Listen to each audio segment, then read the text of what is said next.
Эң жогорку көрсөткүч Кыргызстанда бүгүн 719 адамдан COVID-19 аныкталды. Бүгүн 12-июлга карата Кыргызстанда дагы 719 адамдан анализинен коронавирус инфекциясы аныкталды. Бул тууралуу Республикалык Чам штаб билдирди.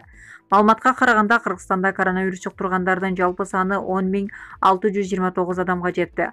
Жаңы катталган бейтаптар Бишкек шаарында 500 адам, Чүй облусунда 96 адам, Ош облусунда 20 адам, Ош шаарында 37 адам, Жалал Абад облусунда 10 адам, Баткен облусунда 34 адам, Нарын облусунда 1 адам, Ысык Көл облусунда 15 адам, Талас облусунда 6 адам.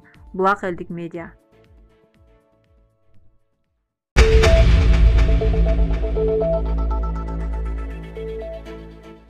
Вице-спикер Аида Касымалиева эки тараптуу пневмонияга кабылганын, учурда абалы жакшы экенин айтты.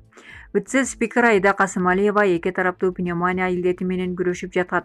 Бул тууралуу ал социалдык тармактагы баракчасына жазып чыкты. Айтымында ал илдетке кабылганын 4-июлда билген. Достор, 10-12 күндөн бери COVID-19 белгилери байкалып, өзүмдү изоляцияга алгам. Үй бүлөмдү башка жакка жөнөтүп, өзүм үйдө жалгызмын. Тесттин жыйынтыгы таза чыккан. Бирок 4-июлда компьютердик томография эки тараптуу пневмонияны көрсөттү. Дарыгерлердин көзөмөлүндө болуп, бардык ийне дарыларды алдым.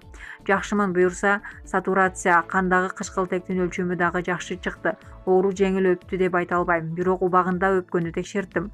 Бардык маселелер боюнча байланышта болуп турдум жана мындан ары да байланышта болом. Эшикке чыга албасам да координация колдон келет. Амандыгыңыздарды тилейм. Жакындардын жоготкондорго көңүл айтам деп жазган.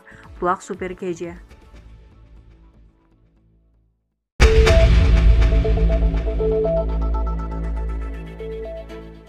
Түмөнбай Колдошов мамлекеттик кызматка дайындалды. Белгилүү өрчөө боюнча Түмөнбай Колдошов Бишкек музыкалык педагогикалык колледжинде директор болуп дайындалды. Бул тууралуу Кадам Медиа KG сайты жазып чыкты. Түмөнбай Колдошов Алтынай Нарбаева аткарган Жартык аяк, Самара Каримова ардаган Мен дүйнөнү апам менен тааныгам, Эрнис Бөрүбаевдин Сиз жөнүндө, Айпери Кулбаеванын аткаруусундагы Элегия ырларынын обонун жазган. Жалпысынан 50ге жакын ырга обон берген. Чыгармачыл дүйнөсүн улантуу менен катар буга чейин Ошмонун агартуучу катары эмгектенип келе жаткан.